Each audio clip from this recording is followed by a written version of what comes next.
November the 16th, Psalms chapter 124, verses 1 and 2.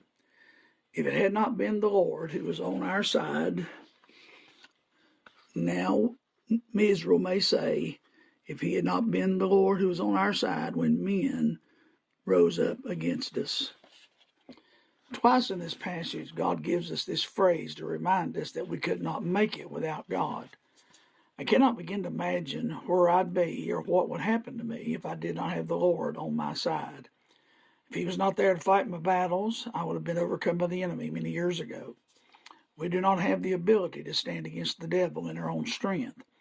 If it had not been the Lord who was on my side, I could not face the temptations that come my way. The temptations come to us in ways that at times seems to be impossible to resist. Satan knows our weakness.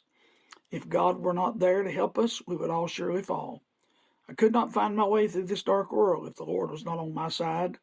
This world has so many pitfalls and obstacles along the way that one must be careful lest he fall into the trap and get totally out of the will of God. If God were not with us, we could not make it in this difficult day. But thanks be unto God, he has promised to never leave us nor forsake us. I could not begin to imagine what it would be like to not have God with us. Jesus experienced a time when God was not around. On the cross he cried, my God, why hast thou forsaken me? He cried from the cross to his Father, who did not answer him. The Old Testament tells us that God could not look on sin, and therefore when Christ became sin for us, God turned his back on his own Son. But Jesus promised us that he will never leave us.